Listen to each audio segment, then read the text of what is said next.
نحمده ونصلي ونسلم على رسوله الكريم أما بعد فأعوذ بالله من الشيطان الرجيم بسم الله الرحمن الرحيم ومن أراد الآخرة وسعى لها سعيها وهو مؤمن فأولئك كان سعيهم مشكورا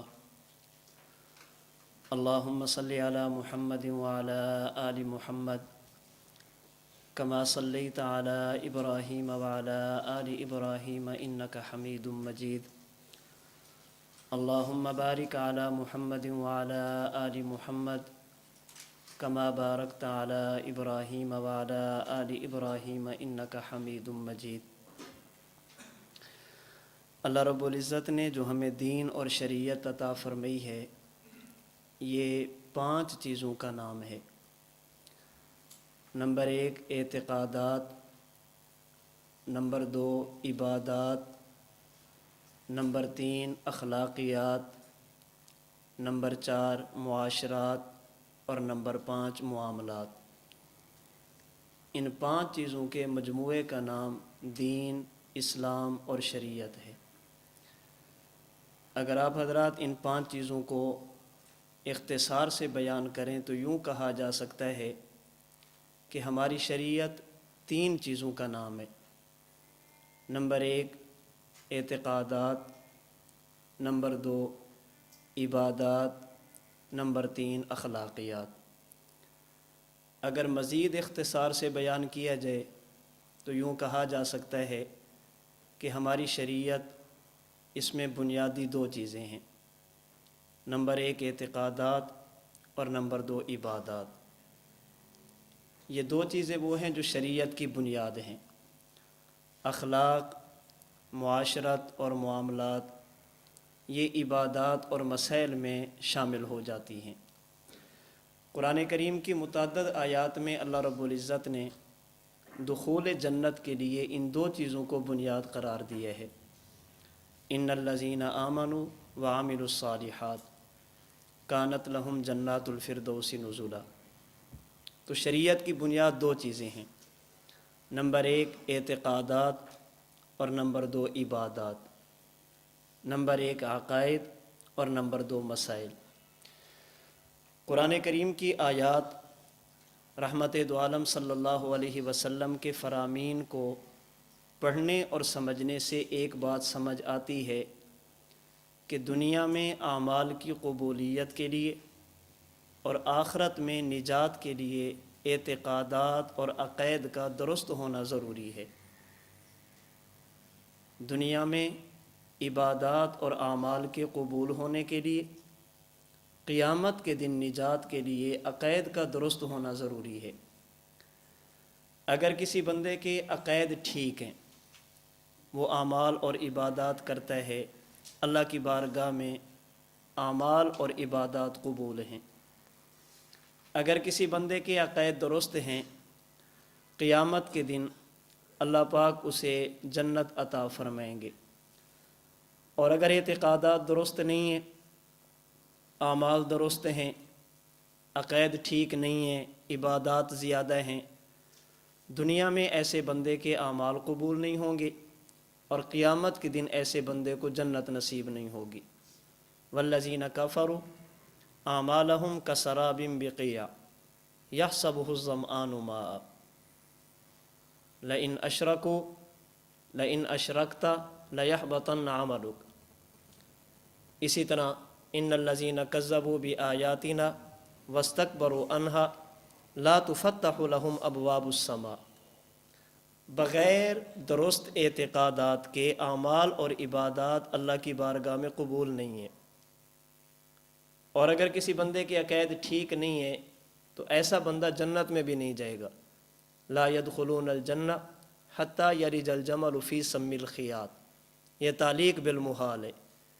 جس طرح سوئی کے سوراخ میں سے کسی اونٹ کا یا موٹی رسی کا گزرنا ناممکن ہے، اسی طرح کسی غیر مسلم اعتقادی گمراہی میں مبتلا شخص کا جنت میں جانا بھی ناممکن اور مشکل ہے۔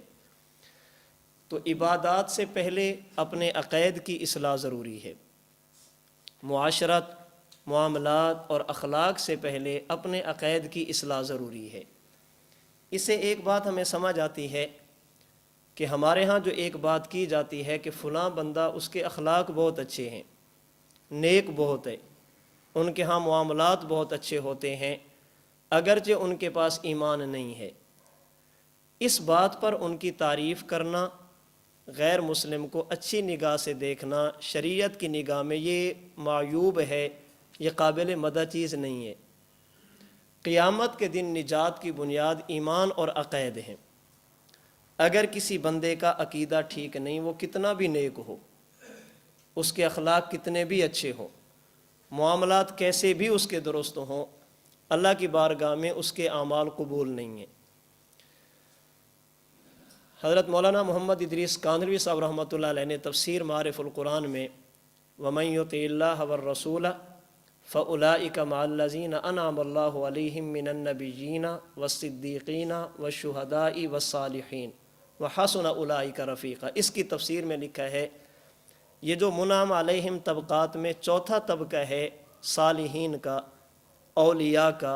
اولیاء کسے کہتے ہیں؟ حضرت کاندھلوی رحمۃ اللہ علیہ فرماتے ہیں نمبر 1 جن کے عقائد ٹھیک ہوں، اور نمبر 2 جن کے اعمال سنت کے مطابق ہوں، اعمال جن کے اچھے ہوں۔ معلوم ہوا کہ ولایت کی سب سے پہلی اور بنیادی چیز ایمان اور درست عقیدہ ہے۔ ہمارے ہاں ایک جملہ کہا جاتا ہے فلاں بندہ اگرچہ گمراہ ہے لیکن نیک بہت ہے، نیک بہت ہے، اللہ کا ولی ہے۔ حضرت کاندھلوی فرماتے ہیں ولایت بغیر ایمان اور درست اعتقاد کے ہو ہی نہیں سکتی۔ صالح اور ولی ہونے کے لیے سب سے پہلی اور بنیادی چیز ہے کہ انسان کا عقیدہ ٹھیک ہو۔ اگر اعتقادی گمراہی میں مبتلا ہے تو عبادات کو کیا کرنا ہے؟ شریعت میں ولایت کی بنیاد اعمال نہیں ہے، شریعت میں ولایت کی بنیاد ایمان اور درست عقائد ہیں۔ تو ہمیں اپنے عبادات اور اعمال کے ساتھ ساتھ اپنے عقائد پر توجہ دینے کی ضرورت ہے۔ ہمارے عقائد بہت سارے ہیں جن کی اصلاح ضروری ہے، جنہیں سمجھنا ضروری ہے۔ ان میں بنیادی عقیدے 3 ہیں۔ نمبر 1 توحید باری تعالی، نمبر 2 نبوت انبیاء، نمبر 3 قیامت اور آخرت۔ یہ اسلام کے 3 بنیادی عقیدے ہیں۔ نمبر 1 توحید، نمبر 2 نبوت، نمبر 3 قیامت۔ توحید کا معنی اللہ تعالیٰ کی ذات میں، اللہ تعالیٰ کی مخصوص صفات میں اور اللہ تعالیٰ کے مخصوص اسماء میں کسی کو شریک نہ کرنا۔ توحید فی الذات، توحید فی الصفات، توحید فی الاسماء۔ اللہ کی ذات میں کسی کو شریک نہیں کرنا، مخصوص صفات میں کسی کو شریک نہیں کرنا، اور مخصوص اسماء میں کسی کو شریک نہیں کرنا۔ عقیدہ نبوت کا معنی وہ مقدس جماعت جنہیں اللہ رب العزت نے اپنے اور اپنے بندوں کے درمیان واسطہ بنایا، جنہیں اللہ رب العزت نے منتخب فرمایا، مبعوث فرمایا، ان کی پیغمبری اور رسالت کا اقرار کرنا۔ عقیدہ معاد، قیامت اور آخرت کا معنی جیسے یہ کائنات ہمیشہ سے نہیں، ایسے ہی یہ کائنات ہمیشہ کے لیے نہیں۔ ایک وقت تھا کائنات میں کچھ بھی نہیں تھا، ایک وقت آئے گا سب کچھ فنا ہو جائے گا، اسے عقیدہ قیامت کہتے ہیں۔ پھر یاد رکھنا قیامت کی 2 قسمیں ہیں، ایک ہے قیامت کبریٰ، ایک ہے قیامت صغریٰ۔ قیامت کبریٰ کا معنی ہے کائنات کا فنا ہونا، کائنات کے نظام کا ختم ہو جانا، اور قیامت صغریٰ کا معنی ہے کسی بندے کا دنیا سے چلا جانا۔ اسے آپ شخصی قیامت کہہ لیں، قیامت صغریٰ کہہ لیں۔ کسی بندے کا دنیا سے چلے جانا یہ اس کے لیے قیامت ہے جو قیامت صغریٰ کہلاتی ہے، اور عالم کے نظام کا ختم ہو جانا، انسانیت کا ختم ہو جانا، ذی روح چیزوں کا دنیا سے چلے جانا، اسے قیامت کبریٰ کہتے ہیں۔ حضرت انس بن مالک رضی اللہ تعالی عنہ کا فرمان امام سیوطی رحمۃ اللہ علیہ نے جامع الاحادیث میں نقل کیا ہے، اور آپ کا یہ فرمان کنز العمال میں بھی موجود ہے۔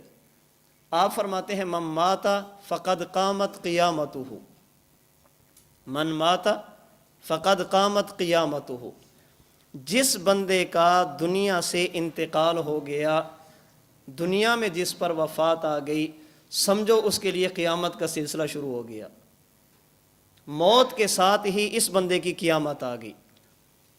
حضرت علقمہ رحمۃ اللہ علیہ کا فرمان امام طبری رحمۃ اللہ علیہ نے تہذیب الآثار میں نقل کیا ہے۔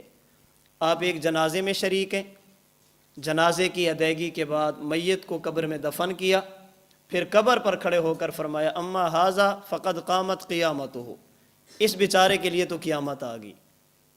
اسی طرح فیض القدیر میں علامہ مناوی رحمۃ اللہ علیہ نے حضرت امام غزالی رحمۃ اللہ علیہ کا فرمان نقل کیا۔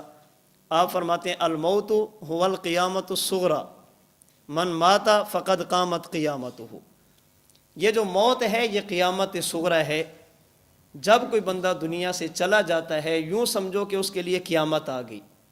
اس لیے اب اس کے بعد حساب و کتاب ہوگا، جزا اور سزا ہوگی، ثواب اور عذاب ہوگا، راحت اور تکلیف ہوگی۔ اب اس کے ساتھ اعمال والا سلسلہ نہیں ہے، اب جزا اور سزا والا سلسلہ ہے۔ تو قیامت کی دو قسمیں ہیں، ایک ہے قیامت کبریٰ، عالم کے نظام کا ختم ہونا، اور ایک ہے قیامت صغریٰ، کسی بندے کا دنیا سے چلے جانا۔ نصوص کو دیکھنے سے ایک بات سمجھ آتی ہے کہ قیامت کبریٰ فنائے محض کا نام نہیں ہے۔ قیامت کبریٰ یہ فنائے محض کا نام نہیں ہے کہ آئے گی تو سب کچھ ختم ہو جائے گا، بلکہ قیامت کبریٰ نام ہے انتقال من دار الی دار کا، انتقال من حال الی حال کا۔ ایک جہان سے دوسرے جہان میں چلے جائیں گے، ایک حالت سے دوسری حالت میں چلے جائیں گے۔ اسی طرح جو قیامت صغریٰ ہے، شخصی موت، یہ بھی فنائے محض کا نام نہیں ہے، یہ بھی نام ہے انتقال من دار الی دار کا، انتقال من حال الی حال کا۔ جس طرح عقیدہ قیامت کبریٰ ہمارا ایمان ہے، لیکن قیامت کبریٰ کو ہم یوں نہیں مانتے کہ مریں گے اور ختم ہو جائیں گے، سارا کچھ ختم ہوگا اور فنا ہو جائے گا، بلکہ ہمارا عقیدہ ہے قیامت کبریٰ کے بعد حیات بھی ہے، قیامت کبریٰ کے بعد جنت بھی ہے، قیامت کبریٰ کے بعد جہنم بھی ہے، قیامت کبریٰ کے بعد سوال و جواب، حساب و کتاب، سب کچھ ہونا ہے۔ اسی طرح یہ جو موت ہے نا قیامت صغریٰ، یہ بھی فنائے محض کا نام نہیں ہے۔ قرآن و سنت کا مطالعہ یہ بتاتا ہے کہ یہ بھی انسان کو ایک جہان سے دوسرے جہان کی طرف، ایک حالت سے دوسری حالت کی طرف لے کر جاتا ہے۔ الموت لیس بعدم محض، موت عدم محض کا نام نہیں ہے، فنائیت کا نام نہیں ہے، ختم ہونے کا نام نہیں ہے۔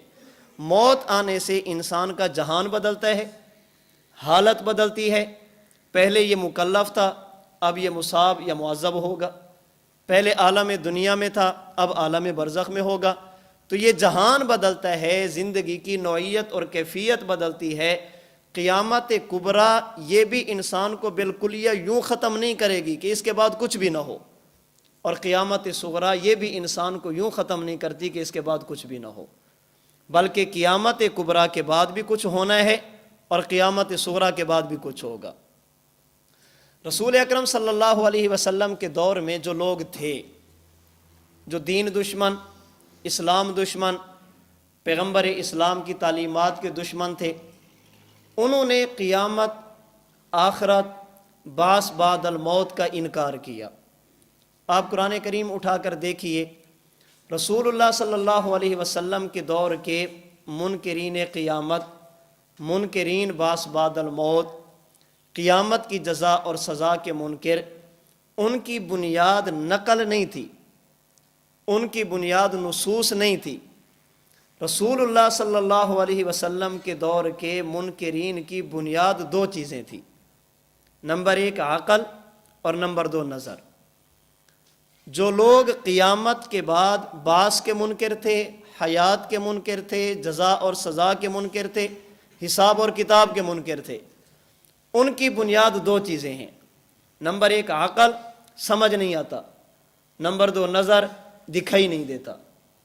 قرآن کریم میں ہے من یحیی العظام وہی رمیم، حضور سے پوچھتے ہیں ایک انسان مر گیا، اس کے وجود کی ہڈیاں ختم ہو گئی، ہڈیاں ریزہ ریزہ ہو گئی، وجود کا نام و نشان نہیں ہے، اب ان کو زندہ کیسے کیا جائے گا؟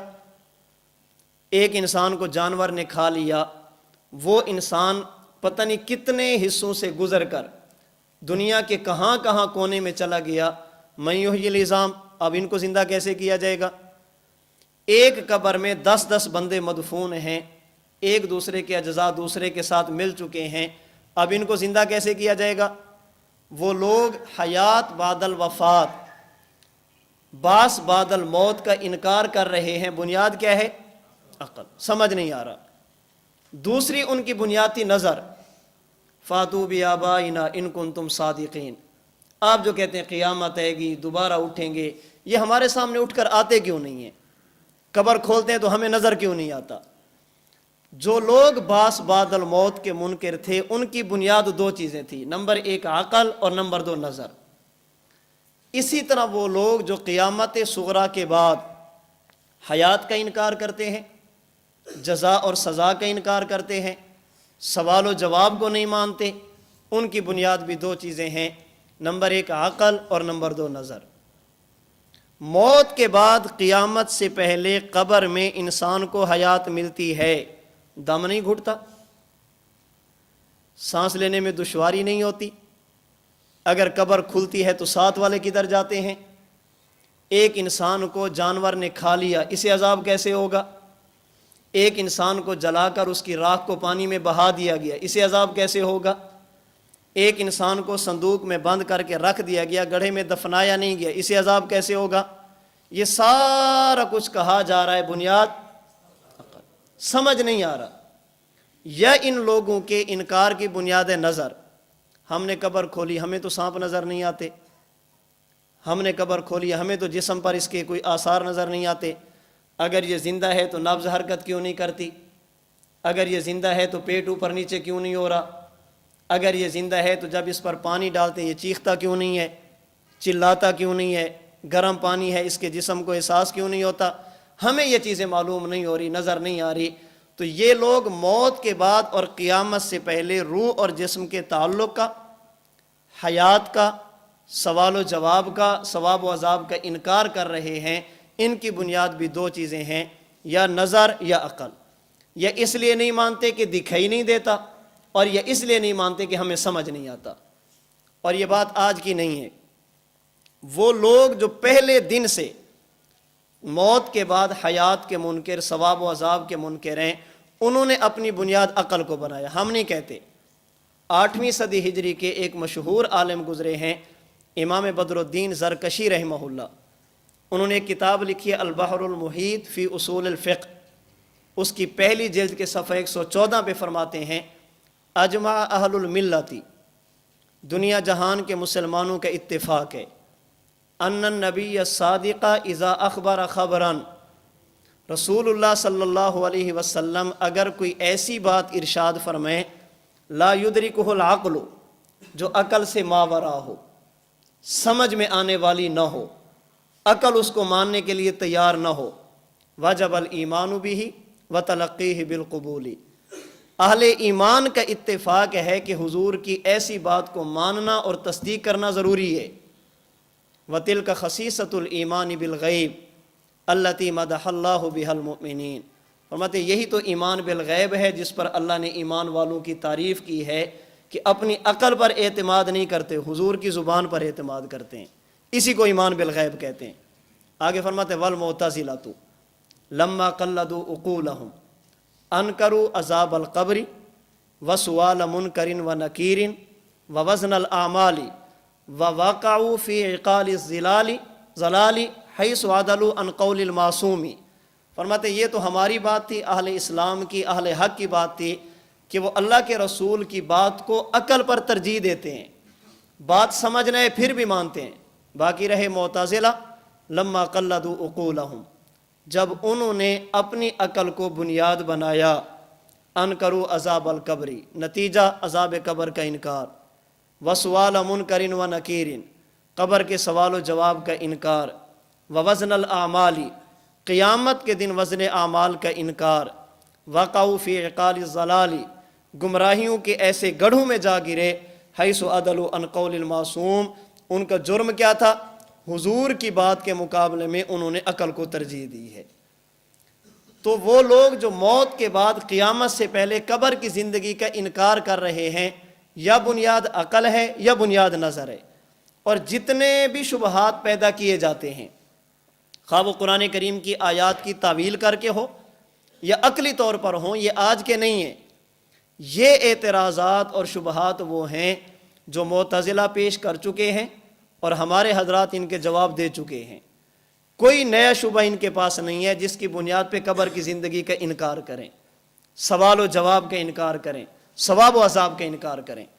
اس لیے چند ایک ایسی باتیں ابتدائی طور پر آپ حضرات ذہن نشین فرما لیں کہ جن کی وجہ سے انشاءاللہ کافی حد تک یہ جو عقلی شبہات پیش کیے جاتے ہیں نا، نظری شبہات پیش کیے جاتے ہیں، ان کے جواب سمجھنا آپ کے لیے آسان ہو جائیں گے۔ اس حوالے سے پہلی بات سمجھیں، اللہ پاک نے دنیا میں انسان کو حصول علم کے کچھ ذرائع دیے ہیں جن کی وجہ سے انسان کو علم حاصل ہوتا ہے، جنہیں حواس خمسہ بھی کہا جاتا ہے، عقل بھی کہا جاتا ہے۔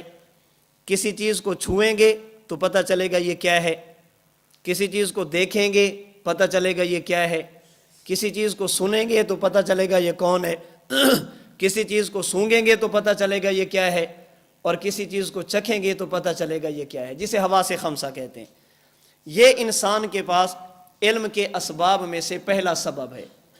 اسباب العلم للخلق ثلاثۃ الحواس السلیمہ۔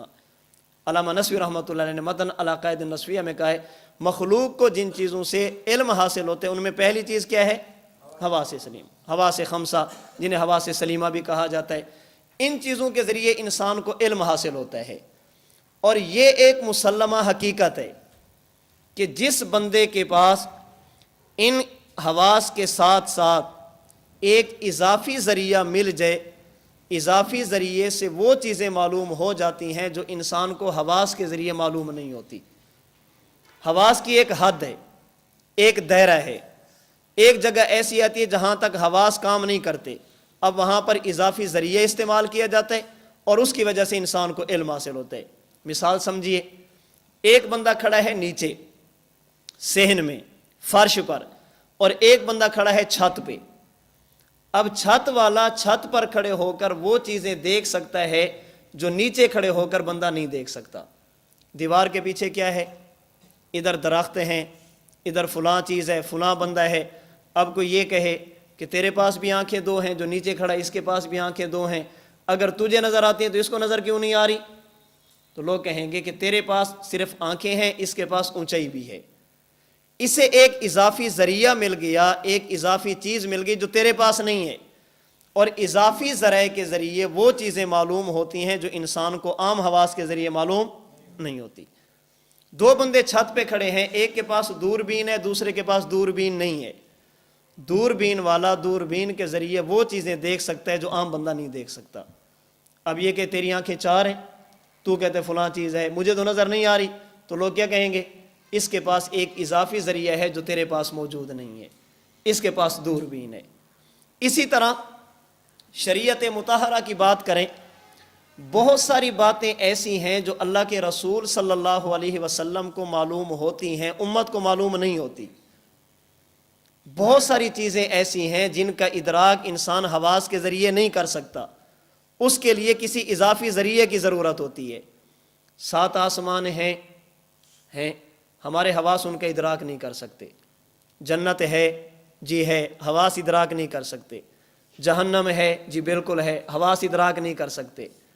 قیامت کے دن پل صراط بھی ہے، وزن اعمال بھی ہے، حوض کوثر بھی ہے، ساری چیزیں حواس ادراک نہیں کر سکتے۔ یہ چیزیں وہ ہیں جو اللہ کے نبی ہمیں بتائیں گے۔ اب سوال ہوگا، نبی کے پاس کیا زیادہ آنکھیں ہوتی ہیں جن کی وجہ سے نبی کو یہ چیزیں معلوم ہوتی ہیں، ہمیں معلوم نہیں ہوتی؟ یاد رکھنا، اللہ کے رسول صلی اللہ علیہ وسلم کے پاس اسباب علم، حصول علم کے ذرائع میں حواس کے ساتھ ساتھ ایک اضافی ذریعہ ہوتا ہے جسے وحی الہی کہتے ہیں۔ اس وحی کے ذریعے انسان کو، اللہ کے نبی کو وہ چیزیں معلوم ہوتی ہیں جو انسان کو حواس کے ذریعے معلوم نہیں ہوتی۔ اب اللہ کے نبی کو وہ چیزیں معلوم ہوگی وحی کے ذریعے، وہاں تک آنکھ کا ادراک ہی نہیں ہے، آنکھ کی وہاں تک پہنچ ہی نہیں ہے۔ اب اللہ کے نبی کو کیسے معلوم ہوگی؟ وحی کے ذریعے۔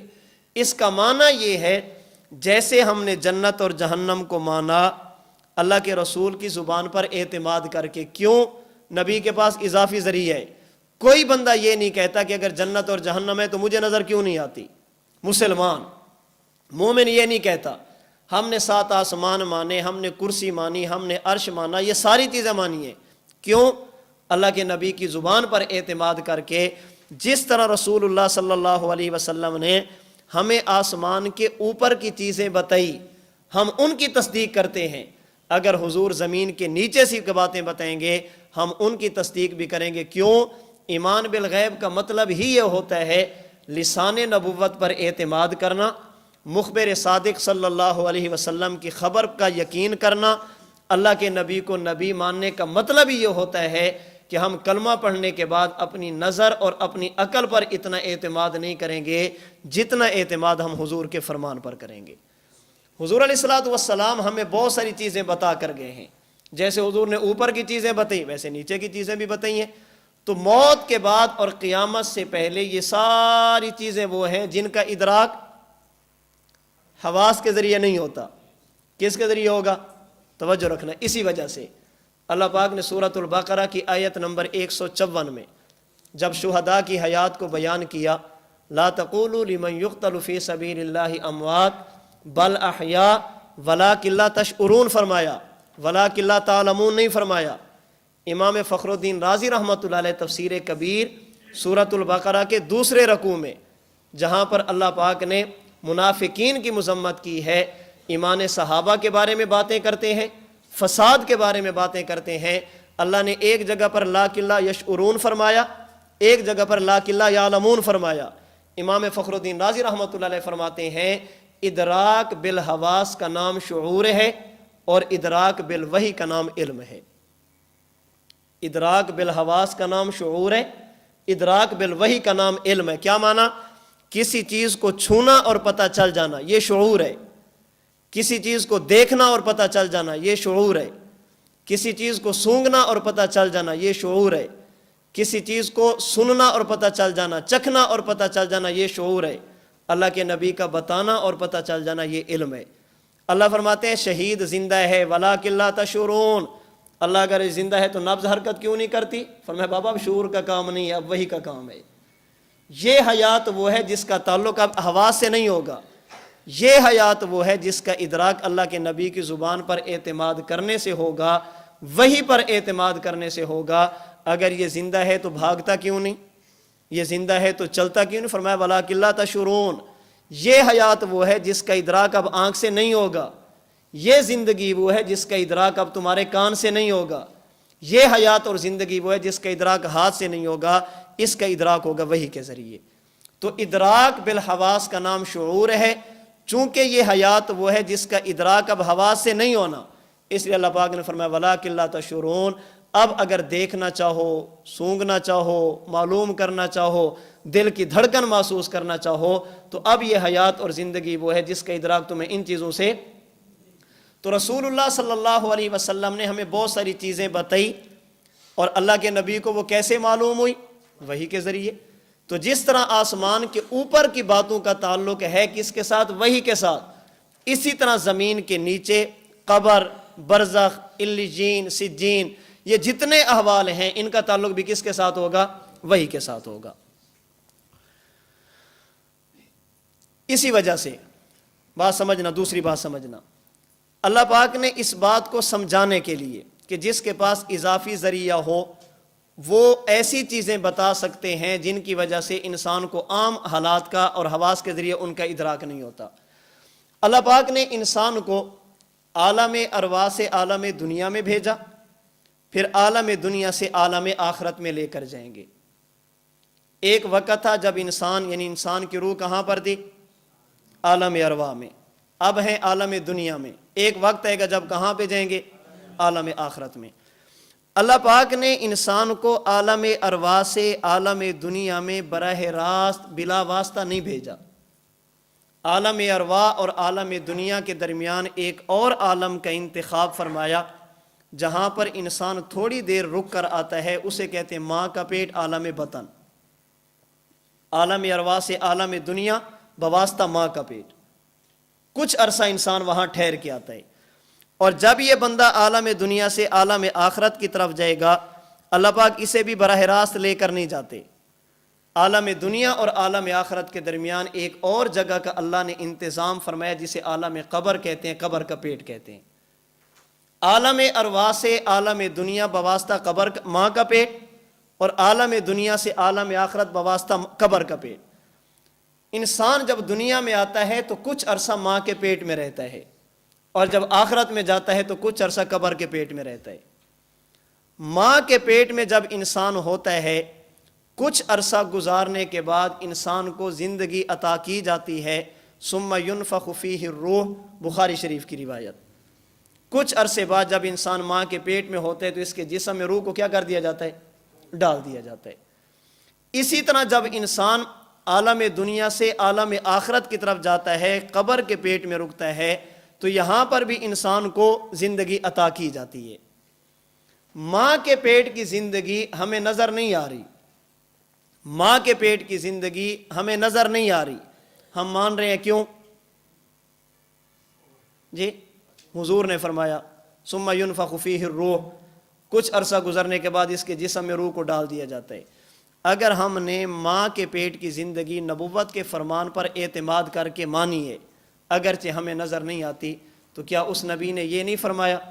ابو داؤد میں ہے، مسند احمد میں ہے، مسند طیالسی میں ہے، شعب الایمان بیہقی میں ہے، اسی طرح اتحاف الخیرۃ الماہرہ میں ہے، مشکات المصابیح میں ہے، کئی ایک محدثین نے روایت کو نقل کیا۔ حضرت براء بن عازب رضی اللہ تعالی عنہ کے حوالے سے مرفوع روایت، جب انسان کو قبر میں دفنایا جاتا ہے فَتُعَادُ رُوحُهُ فِي جَسَدِهِ، اگر نبوت نے یہ فرمایا کہ ماں کے پیٹ میں ہوتا ہے اس کی روح اور جسم کا تعلق جوڑا جاتا ہے، تو اسی نبی نے تو یہ بھی بتایا کہ جب قبر کے پیٹ میں ہوتا ہے اس کی روح اور جسم کا تعلق جوڑا جاتا ہے۔ اگر ہم نے ماں کے پیٹ کی زندگی مانی ہے نبوت کے فرمان کی وجہ سے، تو قبر کے پیٹ کی زندگی کا انکار کیوں کر رہے ہیں؟ قبر کے پیٹ کی زندگی کا انکار کیوں کر رہے ہیں؟ حواس وہاں بھی کام نہیں کرتے، حواس یہاں بھی کام نہیں کرتے، انسان کی پہنچ وہاں تک بھی نہیں ہے، یہاں تک بھی نہیں ہے۔ اچھا، ماں کے پیٹ میں زندگی ہے؟ جی بالکل ہے۔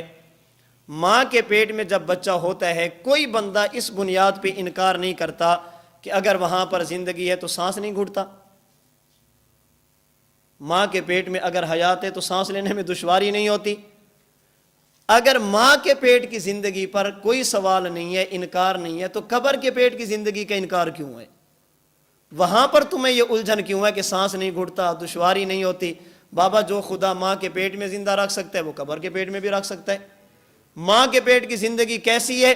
جیسے اس جہان کے مناسب۔ قبر کے پیٹ کی زندگی کیسے ہے؟ جیسے یہاں کے مناسب۔ وہاں پر کیا خوراک ہوتی ہے؟ جو وہاں کے مناسب۔ یہاں پر کیا خوراک ہوگی؟ جو یہاں کے مناسب۔ اچھا، قبر کے ماں کے پیٹ میں زندگی ہے، یہ بچہ تندرست ہے، ولادت کے وقت کوئی مسئلہ تو نہیں بنے گا، اس کے اعضاء ٹھیک ٹھاک ہیں؟ ڈاکٹر سے جا کر پوچھتے ہیں، ڈاکٹر بتائے تو مان لیتے ہیں، ڈاکٹر بتائے تو مان لیتے ہیں۔ سوال یہ ہے کہ جب تمہیں پتہ نہیں چل رہا، ڈاکٹر کو کیسے پتہ چلا؟ بھی اس کے ہاتھ ایک دوسرے میں داخل ہو چکے ہیں، اس کے اعضاء مکمل نہیں ہیں، ولادت کے وقت یہ مسئلہ بن سکتے، بچہ سیدھا نہیں بلکہ الٹا ہے، ٹیڑھا ہے، ولادت کے وقت مسائل ہوں گے۔ کوئی بندہ یہ نہیں کہتا ہمیں نظر کیوں نہیں آ رہا، کیوں؟ سمجھتے ہیں کہ ڈاکٹر کے پاس ایک اضافی ذریعہ جو ہمارے پاس موجود نہیں ہے۔ یار عقل سے کام لو، ڈاکٹر کے بتانے پر ماں کے پیٹ میں بچے کے اعضاء کا ایک دوسرے میں تداخل مانتے ہو، نبی کے فرمانے پر قبر کے پیٹ میں پسلیوں کا ایک دوسرے میں گھسنا نہیں مانتے؟ ماں کے پیٹ کی زندگی تم مان رہے ہو، کیوں مان رہے ہو؟ جی ڈاکٹر نے کہا ہے، ڈاکٹر کے پاس اضافی ذریعہ آ گیا، تم نے اسے تسلیم کیا، اس نے کہا کہ بچے کے اندر یہ مسئلہ ہے، تم نے اسے مانا۔ وہ کہتے کہ اس کے اعضاء ایک دوسرے میں گھس چکے ہیں، ولادت کے وقت یہ پریشانی بن سکتی، یہ مان لیا۔ لا الہ الا اللہ محمد الرسول اللہ پڑھنے کے بعد بھی اس نبی کے فرمان پر یقین نہیں ہے جو یہ کہتے ہیں کہ انسان کی قبر انسان کو اتنا دباتی ہے کہ اس کی پسلیاں ایک دوسرے میں داخل ہو جاتی ہیں۔ ڈاکٹر کے پاس اضافی ذریعہ ہے، ہم وہ بھی مانتے ہیں، تو نبوت کے پاس اضافی ذریعہ ہے، اسے ماننے کے لیے کیوں تیار نہیں؟ اللہ نے انسان کو ماں کے پیٹ میں کچھ عرصہ رکھا، تاکہ انسان کو قبر کے پیٹ کی زندگی سمجھ آ جائے کہ جس کے پاس اضافی ذریعہ ہو وہ ایسی حیات کے بارے میں بتا سکتے جہاں تک انسان کے حواس کام نہیں کرتے۔ ماں کے پیٹ میں زندگی ہے، حیات ہے، لیکن جب دنیا میں آتا ہے ماں کے پیٹ کی زندگی دنیا والی زندگی کے ساتھ بطور عمر کے شمار نہیں ہوتی۔ ماں کے پیٹ میں حیات ہے، لیکن جب دنیا میں آئیں گے تو ماں کے پیٹ والے جو 5 ماہ ہے نا، اسے دنیا والی زندگی کے ساتھ بطور عمر کے شمار نہیں کریں گے۔ یہ کوئی نہیں کہے گا جب اس کا بیٹا 1 سال کا ہوگا کہ میرا بیٹا 1 سال اور 5 ماہ کا ہو گیا، کہیں گے جی 1 سال کا ہو گیا۔ کیوں؟ یہ طریق ولادت ہے۔ سوال یہ کہ اس سے پہلے حیات نہیں تھی؟ تھی، تو کیوں نہیں کہتے 1 سال اور 5 ماہ؟ اللہ کے نبی صلی اللہ علیہ وسلم کی عمر مبارک کتنی ہے؟ ہم کہتے ہیں جی 63 سال۔ کہتے ہیں 63 نہ کہو نا، پھر کہو 1450 سال۔ کیوں؟ تم تو حیات کے کہہ لو نا۔ جب اللہ کے نبی قبر میں زندہ ہیں تو پھر یہ کیوں نہیں کہتے کہ اللہ کے نبی کی عمر مبارک 1500 سال، 1450 سال؟ تو ہم کہتے ہیں چلے آپ بتائیے آپ کی عمر کتنی ہے؟ جی 30 سال۔ آپ بھی کہو نا 30 سال اور 5 ماہ۔ قبر کے پیٹ میں، ماں کے پیٹ میں آپ زندہ نہیں تھے؟ بابا قبر کے پیٹ میں زندگی ہوتی ہے، ماں کے پیٹ میں بھی زندگی ہوتی ہے۔ ماں کے پیٹ کی زندگی اور قبر کے پیٹ کی زندگی مستقل نہیں ہے۔ قبر کے پیٹ، ماں کے پیٹ کی زندگی عالم ارواح کا تتمہ اور دنیا کا مقدمہ ہے۔ قبر کے پیٹ کی زندگی عالم دنیا کا تتمہ اور آخرت کا مقدمہ ہے۔ اور حیران کن بات یہ ہے، سمجھ نہ آنے والی بات یہ ہے، جب ماں کے پیٹ سے عالم دنیا میں آیا، انقطاع موت کے ساتھ یا بغیر انقطاع کے؟ جب یہ ماں کے پیٹ سے پیدا ہوا، 4 ماہ بعد اس کے اندر روح ڈالی گئی، 5 ماہ ماں کے پیٹ میں رہا، جب پیدا ہونا لگتا ہے، ماں کے پیٹ کی زندگی اور دنیا کی زندگی، اس میں موت کے ساتھ انقطاع ہے یا مسلسل ہے؟ جی مسلسل ہے۔ اور جب دنیا سے قبر کی طرف جاتے ہیں، انقطاع کے ساتھ یا بغیر انقطاع کے؟ جی موت کے ساتھ انقطاع ہوتے۔ جہاں پر انقطاع ہے تم وہ زندگی شمار نہیں کرتے، اور جہاں پر انقطاع نہیں ہے تم وہ زندگی شمار نہیں کرتے، تو جہاں پر موت کے انقطاع آگے اسے زندگی کا حصہ کیسے شمار کریں گے؟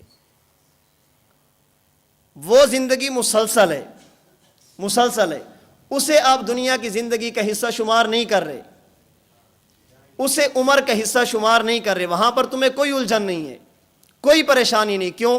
تمہاری دنیا کا مسئلہ ہے، اولاد کا مسئلہ ہے، گھر والوں کا مسئلہ ہے، برادری کا مسئلہ ہے۔ یہاں پر تمہیں کیوں اشکال ہے؟ یہاں پر تو ایمان کا مسئلہ ہے، نبوت کے فرمان کا مسئلہ ہے۔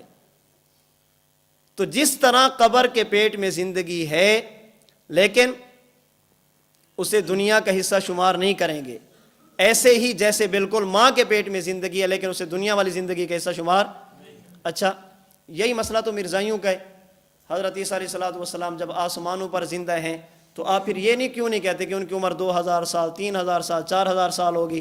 تم کیوں کہتے ہو 80 یا 85 سال ہوگی؟ تو ہم کیا کہتے ہیں؟ جہان بدل گیا۔ حضرت عیسیٰ علیہ السلام کی جب ہم یہ کہتے ہیں نا بھی 80 یا 85 سال ہوگی، اس کا معنی یہ ہے کہ زمین پر رہتے ہوئے جب آسمانوں پہ تشریف لے گئے تو جہان بدل گیا۔ اب اگر آسمانوں پر 1,00,000 سال بھی زندہ رہیں اسے دنیا والی زندگی کا حصہ شمار نہیں کریں گے، اور وہاں پر اس قسم کی کوئی الجھن نہیں ہے، کھاتے کیا ہوں گے، پیتے کیا ہوں گے، رہتے کہاں پہ ہوں گے، مسائل نہیں بنتے ہوں گے۔ کیوں؟ ہم سمجھتے ہیں کہ جہان بدل گیا۔ جب جہان بدلتا ہے، عالم بدلتا ہے، تو جو حیات ہے اس کی نوعیت اور کیفیت بھی بدل جاتی ہے۔ جس طرح حضرت عیسیٰ علیہ السلام آسمانوں پہ زندہ ہیں، ان کی وہ زندگی دنیا والی زندگی کا حصہ بطور عمر کے نہیں۔ اسی طرح انبیاء کرام علیہ السلام یا عام انسانوں، اللہ پاک انہیں جب قبر میں حیات عطا فرماتے ہیں تو ان کی وہ زندگی دنیا والی زندگی کا حصہ شمار۔ تو اللہ پاک نے انسان کو عالم ارواح سے عالم دنیا میں بھیجا بواسطہ ماں کا پیٹ، پھر عالم دنیا سے عالم آخرت کی طرف لے کر جائیں گے بواسطہ قبر کا پیٹ۔ حیات وہاں بھی ہے، حیات یہاں بھی ہے۔ وہاں کیسے؟ جو اس جہان کے مناسب۔ یہاں کیسے؟ جو اس جہان کے مناسب۔ وہاں پہ کھاتے کیا ہیں؟ جو اس جہان کے مناسب۔ یہاں پر غذا کیا؟ جو اس جہان کے مناسب۔ وہاں پر سانس نہیں گھٹتا؟ جی نہیں گھٹتا۔ کیوں؟ تم نے زندہ رکھنا ہے، تم نے زندگی دینی ہے، تمہیں کیا الجھن ہے؟ زندگی اللہ نے دینی ہے، جس اللہ نے وہاں دینی ہے اسی اللہ نے یہاں بھی دینی ہے، جس اللہ نے وہاں زندہ رکھنا ہے اسی اللہ نے یہاں بھی رکھنا ہے۔ مجھے یاد ہے اس پر ایک مرتبہ لاہور میں حضرت استاذی دامت برکاتہم العالیہ کا بیان تھا، تو جماعت المسلمین والوں کا مسئلہ تھا، یہاں سے کتابیں وغیرہ ہم لے کر گئے، وہ نہیں ہے، تو ایک بابا جی تھے وہ دسترخوان پہ بیٹھے، کہنے لگے مولانا صاحب آپ یہ بتائیں قبر میں جو عذاب ہوتا ہے یہ قرآن میں ہے؟ عذاب، بعض لوگوں کو شوق ہوتا ہے نا قرآن کا، فون کریں گے مولانا صاحب آپ کا عقیدہ اس پر قرآن پیش کریں، آپ کا یہ عقیدہ اس پر حدیث پیش کریں۔ یاد رکھنا میری بات، اگر کوئی بندہ سمجھنے کی نیت سے آپ سے بات کرے، ایک دن بھی لگانا پڑے تو دن لگا کے سمجھیں، شرارت کی نیت سے فون کرے تو ایک سیکنڈ بھی ضائع نہ کریں، چھوڑیں، نہیں ہے الجھن والی بات ہے، نہیں مانے گا تو کیا ہو جائے گا، نہیں مانے گا تو اتنے اور چلے گئے ایک اور صحیح، اس میں پریشانی کی کیا بات ہے؟ شرارت کی نیت سے بندہ فون کرے تو ایک سیکنڈ بھی ضائع نہیں کرنا۔ ایک بندہ فون ہی آپ کو اس لیے کر رہے تاکہ آپ کو خراب کرے، آپ کی بات سننے کے لیے تیار نہیں، سمجھنے کے لیے تیار نہیں، نہیں آپ بات کریں، اس پر آیت پیش کریں، اس پر حدیث پیش کریں، چھوڑیں اس کو کہ جا اپنا کام کر۔ تو ساجی سے کہنے لگے کہ مولانا صاحب آپ کہتے ہیں عذاب قبر یہ قرآن میں ہے؟ ساجی نے فرمایا اگر قرآن میں نہ ہو تو، اس نے کہا نہیں ماننا چاہیے۔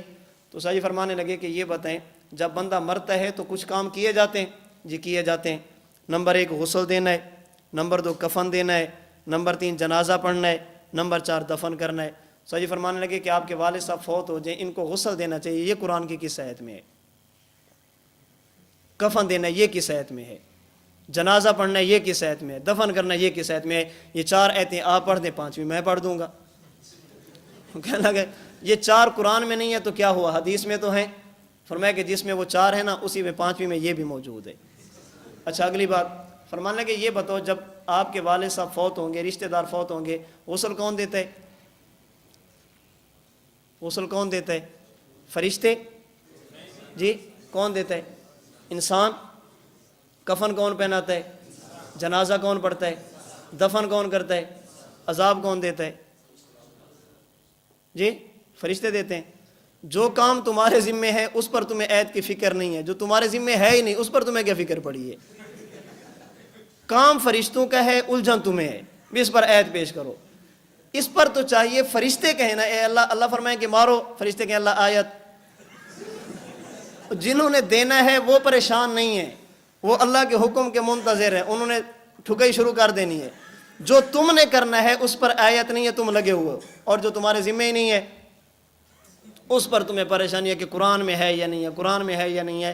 بابا قرآن میں ہے یا نہیں ہے فرشتوں کا معاملہ ہے، آپ کا معاملہ نہیں ہے۔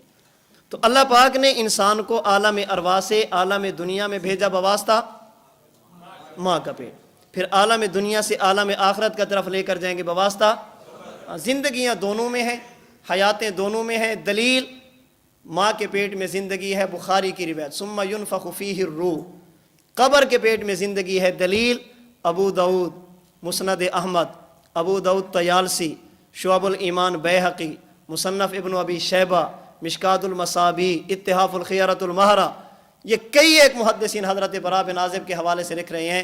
حضور فرماتے ہیں فتعاد روحہ فی جسدہ، جس نبی نے ہمیں ماں کے پیٹ کی زندگی سمجھائی اسی پیغمبر نے قبر کے پیٹ کی زندگی بھی سمجھائی ہے۔ جیسے وہاں کی حیات بتائی ہے یہاں کی حیات بھی بتائی ہے۔ ہم وہاں پر بھی لسان نبوت پر اعتماد کرتے ہیں، یہاں پر بھی لسان نبوت پر اعتماد کرتے ہیں۔ نہ اس کا انکار عقل کی بنیاد پہ کرتے ہیں، نہ اس کا انکار عقل کی بنیاد پہ کرتے ہیں، نہ اس کا انکار نظر کی بنیاد پہ کرتے ہیں، اور نہ ہی اس کا انکار عقل کی بنیاد پہ کرتے ہیں۔ ایک بات اور سمجھنا، اللہ پاک نے قبر کو سمجھانے کے لیے انسان کو عالم دنیا میں رہ کر، عالم دنیا میں رکھ کر ایک اور عالم سے گزارا تاکہ انسان کو سمجھ آ جائے کہ موت کے بعد کچھ ہے۔ اسے کہتے ہیں عالم نوم، نیند کا جہان۔ حضرت قاضی ثناء اللہ پانی پتی رحمۃ اللہ علیہ تفسیر مظہری 7واں پارہ سورۃ الانعام، وَهُوَ الَّذِي يَتَوَفَّاكُم بِاللَّيْلِ وَيَعْلَمُ مَا جَرَحْتُم بِالنَّهَارِ ثُمَّ يَبْعَثُكُم فِيهِ لِيُقْضَىٰ أَجَلٌ مُّسَمًّى۔ اس کی تفسیر میں فرماتے ہیں النوم هو اخت الموت، النوم هو اخت الموت، یہ نیند اور موت یہ بہنیں ہیں، ایک دوسرے کی نظیریں ہیں۔ اگر کسی بندے نے موت کے بعد قبر کی زندگی سمجھنی ہو نا تو اپنی نیند میں غور کرے، عالم نوم کو سمجھے گا تو عالم قبر کچھ نہ کچھ اسے سمجھ آ جائے گا۔ نیند سمجھے گا تو قبر کی زندگی اسے کچھ نہ کچھ سمجھ آئے گی۔ اللہ پاک نے انسان کو عالم نوم سے گزارا۔ توجہ رکھنا میری بات کی طرف۔ جب تک انسان دنیا میں ہو اور حالت بیداری میں ہو، انسان دنیا میں ہو اور حالت بیداری میں ہو، اسے جو حیات ملتی ہے اس حیات کو کہتے ہیں حیات ظاہری، حیات کلی، حیات کامل، حیات تصرف۔ اس حیات کو حیات یہ کہتے ہیں۔ جب یہ انسان عالم دنیا میں ہو اور عالم نوم میں چلا جائے، دنیا میں رہ کر نیند میں چلا جائے، اس حیات کو کہتے ہیں حیات خفی۔ اسے کہتے ہیں نوع من الحیات، حیات کی ایک قسم۔ اور جب انسان عالم دنیا سے عالم آخرت کی طرف چلا جائے یا عالم نوم سے عالم آخرت کی طرف چلا جائے، اب جو اسے حیات ملتی ہے اسے کہتے ہیں حیات اخفا، اسے کہتے ہیں نوع من الحیات، حیات کی ایک معمولی سی قسم۔ عالم دنیا حالت بیداری، حیات ظاہری کلی اور کامل، عالم دنیا اور حالت نوم حیات خفی نوع من الحیات، عالم قبر عالم آخرت اور قبر کی زندگی اس میں ہوتی ہے حیات اخفا، اسے بھی کہتے ہیں نوع من الحیات۔ جب انسان ہو عالم دنیا میں اور حالت بیداری میں، جتنے بھی احوال آئیں گے اصالتاً آئیں گے اس کے جسم پر، جسم کے واسطے سے آئیں گے اس کی روح پر۔ دنیا میں ہو اور بیدار ہو، احوال اصالتاً آئیں گے جسم پر اور جسم کے واسطے سے روح پر۔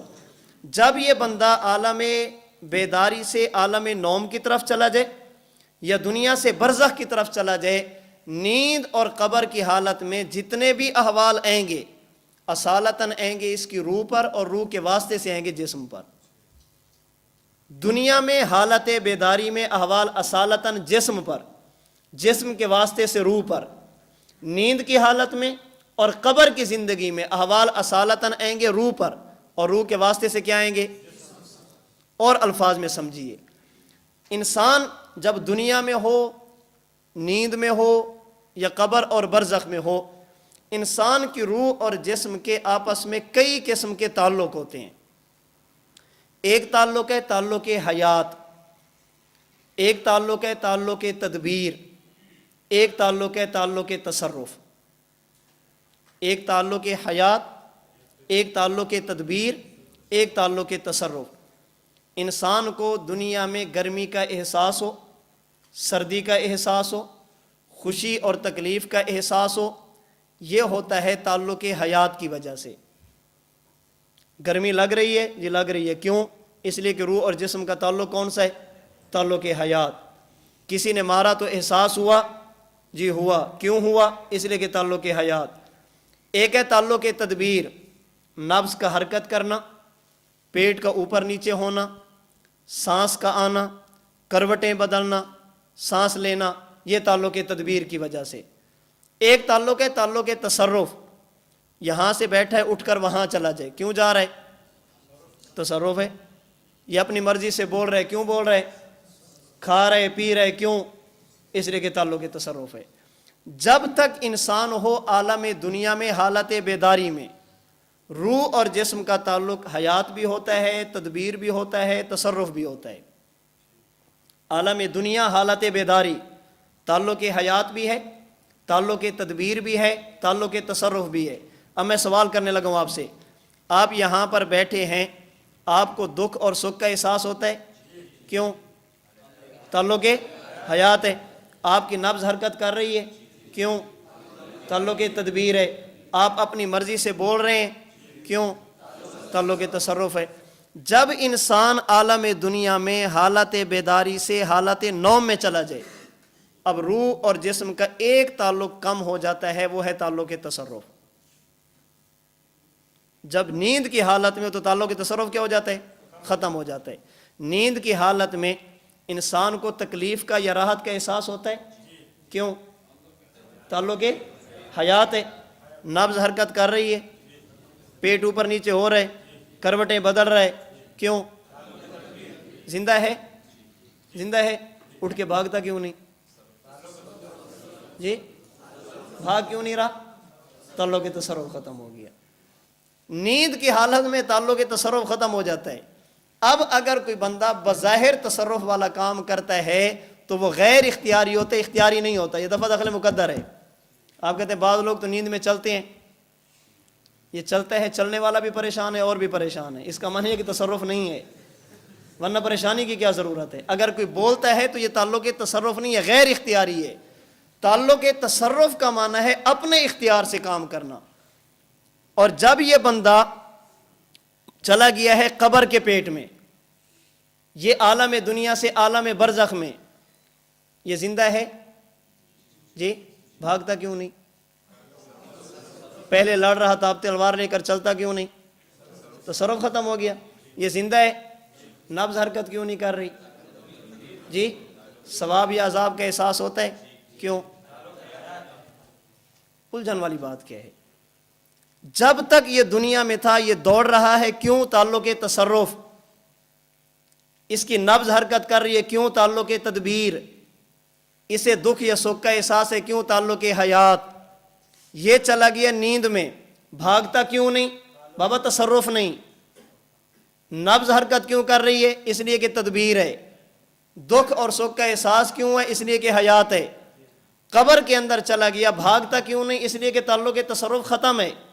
نبض حرکت کیوں نہیں کر رہی؟ اس لیے کہ تدبیر بھی ختم ہے۔ دکھ اور سکھ کا احساس کیوں ہے؟ اس لیے کہ تعلق حیات باقی ہے۔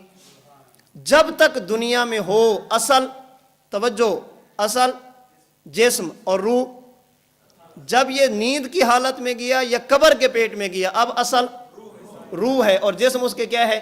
تابع ہے۔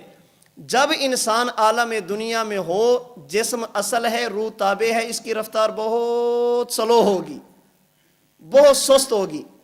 ایک بندہ آپ سے بیٹھا ہو، یہاں بیٹھے بیٹھے کوئی بزرگ کہے کہ یار میں ابھی 2 منٹ پہلے نہ مدینہ ہو کر آیا ہوں، مانو گے جی؟ نہیں مانو گے؟ اچھا، اس کو ایسے جھٹکا لگا، ساتھ والے نے اٹھایا، کہتے یار اٹھا دیا، میں تو مدینہ گیا تھا، اب مانو گے؟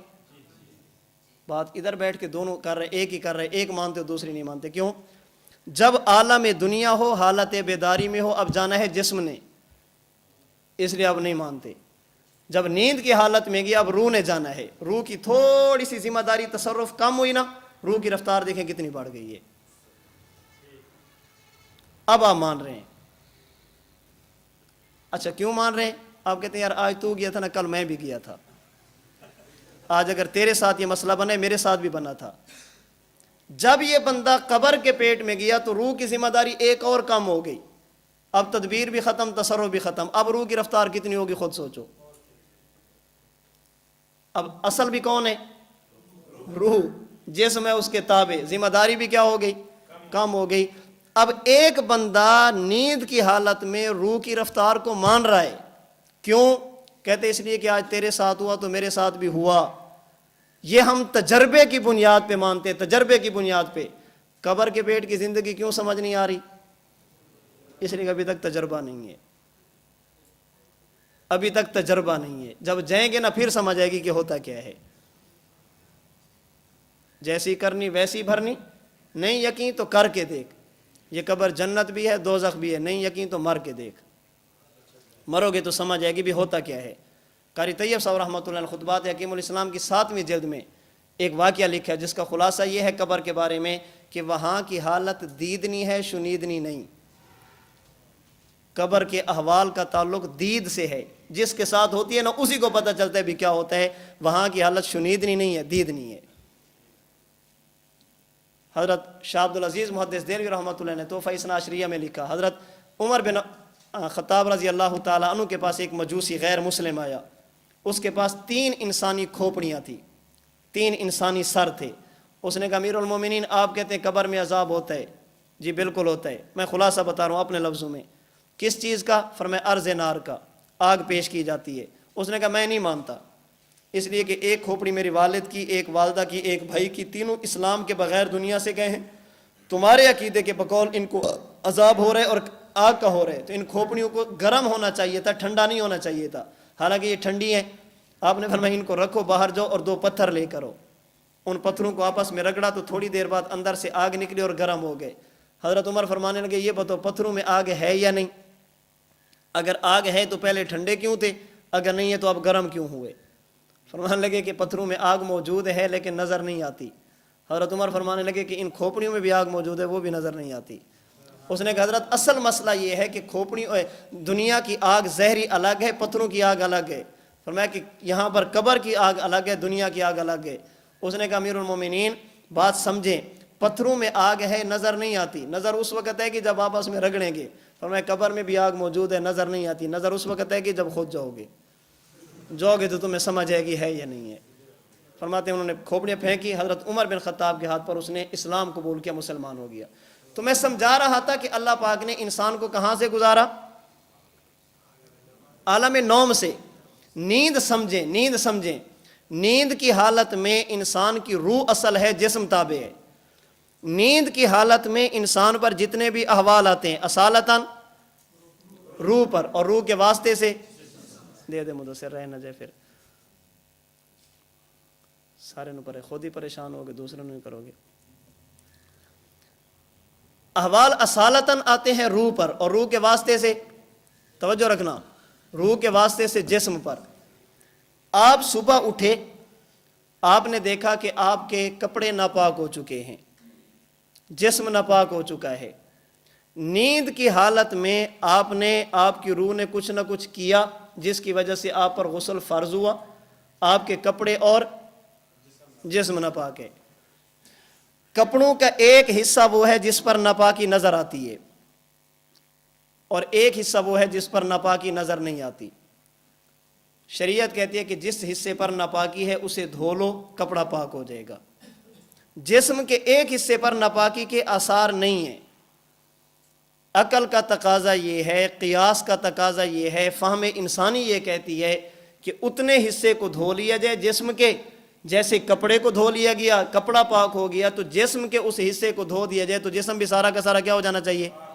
کیوں؟ اس لیے کہ ہمیں ناپاکی نظر نہیں آ رہی. لیکن آپ کہتے ہیں نہیں، اتنے حصے کو دھونے سے مکمل جسم پاک نہیں ہوگا جب تک مکمل جسم کو نہیں دھوئیں گے. سوال یہ ہے کہ ناپاکی تو نظر نہیں آ رہی، ناپاکی تو نظر نہیں آ رہی، دھو کیوں رہے ہو؟ کہتے ہیں حضور کے فرمان کی وجہ سے، شریعت کے فرمان کی وجہ سے. بابا جس طرح جسم کے کسی حصے پر گندگی کے آثار نہ ملیں، نبی کے فرمانے کے باوجود اس کی ناپاکی کا حکم لگا کر اس کے دھونے کا فیصلہ، اگر موت کے بعد انسان کے جسم پر عذاب کے آثار نظر نہ بھی آئیں، لسان نبوت پر اعتماد کر کے اسے بھی ماننا پڑے گا. کیوں؟ اس لیے کہ جس طرح میں نیند کی حالت میں اصل روح تھی، جسم تابع تھا، جسم پر اگرچہ آثار نہیں، لیکن لسان نبوت نے فرما دیا اگرچہ ہمیں ناپاکی کے آثار نظر نہ آئیں، ہم نے تب بھی کہنا کہ پورے جسم کو دھو. اسی طرح اگر قبر کے پیٹ میں بھی عذاب کے آثار نظر نہ بھی ہیں، ہم نے پھر بھی ماننے. کیوں؟ اس لیے کہ کس نے فرمایا؟ انسان. تو موت کے بعد اصل کیا ہے؟ روح. اور روح کی رفتار، بوجھ بھی کیا ہو گیا؟ اب کم ہو گئی. تو اس کی رفتار کیا ہو گئی؟ اس پر مجھے ایک واقعہ یاد آ گیا، میں عرض کر دوں. کچھ سال قبل یہاں پر ایک بندہ آیا، حضرت مفتی شبیر صاحب دامت برکاتہم اللہ علیہ اور میں تھے لائبریری میں. تو اس نے کچھ مسائل پر بات کی. شعبان المعظم کا بالکل اختتام، رمضان المبارک شروع ہونے والا تھا. اس کے سوالوں میں سے ایک سوال یہ تھا کہ حضرت آپ یہ کہتے ہیں کہ رسول اللہ صلی اللہ علیہ وسلم اپنی قبر انور میں زندہ ہیں، اگر کوئی عند القبر صلاۃ السلام پڑھتے ہیں تو حضور سنتے ہیں، جواب دیتے ہیں. جی بالکل ہے. کہتے ہیں اس پر ایک اشکال ہے. حضرت سعد رضی اللہ تعالی عنہ کے پاس حضور تشریف لے گئے، آپ نے باہر کھڑے ہو کر سلام کیا، حضرت سعد اندر موجود تھے، انہوں نے جواب دیا، حضور نے پھر سلام کیا، انہوں نے پھر جواب دیا، پھر سلام کیا، پھر جواب دیا. حضرت سعد کے جواب کو حضور نے نہیں سنا. حضور واپس تشریف لے آنے لگے، حضرت سعد پیچھے دوڑ کر حضور علیہ الصلوۃ والسلام کو لے کر گئے. آپ نے فرمایا کہ اگر تم گھر میں موجود تھے تو جواب کیوں نہیں دیا؟ فرمایا حضور آپ کا سلام یہ دعا تھا، اور میں یہ چاہتا تھا کہ آپ بار بار بار بار جو ہے نا وہ آپ ہمیں دعا دیں. حضور علیہ الصلوۃ والسلام خیر تشریف لے گئے. اب سوال کیا ہے؟ کہتے حضور اور حضرت سعد کے درمیان ایک دیوار کا فاصلہ تھا. حضور نے حضرت سعد نے جواب دیا تو حضور نے نہیں سنا. اب حضور اور امت کے درمیان کتنے فاصلے آ گئے؟ آپ قبر انور میں ہیں، اوپر پتہ نہیں کیا کچھ ہے، پھر باہر جالی، پھر روزہ، وہ دور کھڑا کرتے ہیں. جب ایک دیوار کا فاصلہ تھا تو نہیں سنا، اتنے فاصلے آ جائیں تو کیسے سنیں گے؟ تو ایک بات جو اس حوالے سے میں عرض کرنا چاہتا ہوں، وہ ایک بات جو میں نے اس کو کہی ہے، اس کو میں نے کہا آپ کو ہمارے عقیدے کا پتہ ہے؟ کہتا ہے جی فرمائیں. میں نے کہا ہمارا عقیدہ یہ ہے کہ اگر کوئی بندہ حضور کے روضے پہ جائے، جا کر سلام کرے، حضور سنتے ہیں، اللہ کے رسول صلی اللہ علیہ وسلم جواب دیں، تو عادت اور قانون یہ ہے کہ باہر والا نہیں سنتا. ہاں خر کی عادت اللہ سنا دیں تو الگ بات ہے. عادت یہی ہے کہ حضور کے جواب کو امتی باہر، حضور کو سلام کیا جائے تو حضور سنتے ہیں، حضور جواب دیں تو اللہ کے نبی نہیں سنتے، باہر والا امتی نہیں سنتا. میں نے کہا یہ بتائیں، جب یہ حضرت سعد اور حضور کا مکالمہ ہو رہا تھا، بندے کتنے تھے؟ کہتے جی 2، ایک حضور ایک حضرت سعد. میں نے کہا حضور کہاں تھے؟ باہر. حضرت سعد کہاں تھے؟ اندر. میں نے کہا حضور نے کیا کیا؟ سلام. حضرت سعد نے کیا دیا؟ جواب. جب حضور نے یعنی باہر والے نے سلام کیا تو اندر والے نے سن لیا ہے؟ کہتے جی سن لیا. میں نے کہا جب اندر والے نے جواب دیا تو باہر والے نے سنا ہے؟ کہتے ہیں جی نہیں. میں نے کہا ہمارا عقیدہ باہر والا سلام کرے تو اندر والا سنتا ہے، اندر والا جواب دے تو باہر والا نہیں سنتا. یہ دلیل ہماری ہے، تو کہاں لے کر پھر رہے؟ یہ تو ہماری دلیل ہے، تجھے کس نے دی ہے؟ ہمارا عقیدہ ہے کہ باہر والا سلام کرے تو اندر والا سنتا ہے. حضور نے سلام کیا تو اندر والے نے سنا ہے، اندر والا جواب دے تو باہر والا نہیں سنتا. حضرت سعد نے جواب دیا تو حضور نے نہیں سنا. مجھے کہتے نہیں حضور نے تو نہیں سنا. میں نے کہا چلیں اس بات پہ آ جائیں، اگر اندر والا امتی ہو وہ سنتا ہے، اس پہ آ جائیں. آپ کا اور ہمارا جھگڑا نبی امتی کا نہیں ہے، منفی القبور کا ہے. اندر والے کے بارے میں یا تو آپ یہ کہہ دو کہ اگر اندر امتی ہو تو وہ سنتا ہے، ہاں نبی نہیں سنتا. ہمیں سمجھ ہے، پھر دلیل آپ کی ہے. جب آپ کا اور ہمارا جھگڑا نبی امتی کا نہیں ہے، جھگڑا یہ ہے کہ اندر والا سنتا ہے یا نہیں. ہم سما کے کہہ لیں تم سما کے قائل نہیں ہو، ہم سننے کے کہہ لیں تم سننے کے قائل نہیں ہو. جس طرح اس وقت حضور باہر، حضرت سعد اندر، حضور نے سلام کیا، اندر والے نے سنا، اندر والے نے جواب دیا تو باہر والے نے نہیں سنا. آج اگر کوئی بندہ روزے کے باہر چلا جائے تو وہ سلام کرے، حضور سنتے ہیں، حضور اندر سے جواب دیں تو باہر والا نہیں سنتا. تو یہ دلیل ہماری ہے، آپ کی نہیں ہے. اب جو اصل بات میں آپ کو بتانے لگا ہوں وہ یہ کہ جب تک حضور دنیا میں تھے اثر سننا تھا جسم نے، اور جسم پر بوجھ زیادہ تھی تو رفتار، دیوار بھی آ جاتی تو رفتار ختم ہو جاتی. موت کے بعد قبر اور برزخ میں اصل سننا ہے روح نے. ہاں سنے گی کہاں پہ؟ اس جسم کے قریب جا کر جو قبر میں ہے، اور روح اور جسم کا تعلق آپس میں موجود ہے. اس لیے حضرت شاہ صاحب رحمۃ اللہ علیہ کے حوالے سے علامہ عثمانی رحمۃ اللہ نے تفسیر عثمانی میں لکھا ہے، حضرت شاہ صاحب فرماتے ہیں قبر میں پڑا ہے دھڑ، وہ نہیں سنتا، وہ بے جان ہے، اصل روح ہے وہ سنتی ہے. اس پر بعض لوگ کہتے ہیں کہ حضرت شاہ صاحب نے لکھا کہ قبر والا نہیں سنتا. ہم کہتے ہیں کہ اگر اس کا مطلب یہی ہے جو آپ نے بیان کیا، پھر یہاں پر بیٹھ کر سلام کر دیں، قبرستان جانے کی کیا ضرورت ہے؟ اس لیے کہ قبرستان اور علیجین کا فاصلہ، مسجد اور علیجین کا فاصلہ برابر ہے. قبرستان چلے جائیں، وہاں قبر سے لے کر علیجین کا فاصلہ، اور یہاں پر کھڑے ہو جائیں، یہاں سے لے کر علیجین کا فاصلہ. تو وہاں جا کر کیوں کہتا ہے السلام علیکم یا اہل القبور؟ ادھر ہی بیٹھ کے کہہ دو نا السلام علیکم یا اہل القبور. کیوں کہو جی؟ اس لیے کہ حضرت شاہ صاحب فرماتے ہیں قبر میں پڑا ہے دھڑ، وہ بے جان ہے، مردہ ہے، وہ نہیں سنتا، اصل روح ہے وہ سنتی ہے. حضرت شاہ صاحب کے فرمان کا مطلب یہ ہے کہ روح سنتی ہے اصالتاً، جسم سنتا ہے طبعاً. یہ روح سنے گی کب؟ جب اس جسم کے قریب جاؤ گے جس کا تعلق اس روح کے ساتھ موجود ہے. اس تعلق کی بنیاد پہ وہ جسم اور روح دونوں تعلق کے ساتھ سنتے ہیں. تو خیر میں عرض یہ کر رہا تھا کہ اللہ پاک نے انسان کو عالم دنیا سے عالم آخرت میں لے جانے کے لیے ایک اور عالم سے گزارا، جسے کیا کہتے ہیں؟ عالم نوم. نیند سمجھے، قبر کی زندگی سمجھ آ جائے گی. 2 بندے ایک ہی بستر پہ، ایک کو سانپ نے ڈسا، پسینہ آ گیا، یہ اٹھ کر بیٹھا. ساتھ والا پوچھتا ہے کیا ہوا؟ کہتا ہے مجھے سانپ نے ڈس لیا. کہتا ہے مجھے تو پتہ نہیں. کیوں؟ اس لیے کہ اگرچہ ان کا بستر نوم ایک ہے، عالم نوم الگ الگ ہے. بستر نوم ایک ہے، عالم نوم الگ الگ ہے. اب اسے سانپ نے ڈسنا ہے روح کو، لیکن احساس کس کو ہونا ہے؟ جس طرح ایک بستر پر 2 بندے موجود ہوں، ایک کو تکلیف ہو تو ساتھ والے کو احساس نہیں ہوتا. تمہیں کیا الجھن ہے کہ اگر ایک قبر میں مسلمان بھی ہو، کافر بھی ہو، کافر کو عذاب ہوتا ہے تو مسلمان کو احساس نہیں ہوتا؟ ہم کہتے ہیں نہیں ہوتا. جس طرح نیند کی حالت میں 2 بندے اکٹھے ہوں، بستر نوم ایک، عالم نوم جدا جدا. اب اگر ایک کو تکلیف ہوگی تو ساتھ والے کو احساس نہیں ہوگا. موت کے بعد ایک ہے بستر قبر، ایک ہے عالم قبر. ان کا بستر قبر اگرچہ ایک ہے لیکن عالم قبر الگ الگ ہے. اگر اب ایک بندے پر عذاب کو مسلط کیا جائے گا، جہنم کو پیش کیا جائے گا، تو ساتھ والے کو اس کا احساس نہیں ہوگا. کیوں؟ اس لیے کہ یہاں پر اگرچہ دونوں کا جسم اکٹھے ہے لیکن روحیں الگ الگ ہیں. اب اصل کیا ہوگی؟ روح. اور روح کے ہاں جسم بے جان نہیں ہے، اس جسم کو پتہ چلتا ہے کہ میری روح کے ساتھ کیا ہو رہا ہے، کچھ نہ کچھ ہو رہا ہے. تو یہ چند ایک ابتدائی باتیں میں نے آپ سے خدمت میں آج عرض کی ہیں. 2-4 باتیں اور بھی ہیں، اس پہ انشاءاللہ پھر کل بات کر لیں گے. اللہ پاک ہم سب کو اپنے عقائد سمجھنے کی، امت کو سمجھانے کی توفیق عطا فرمائے.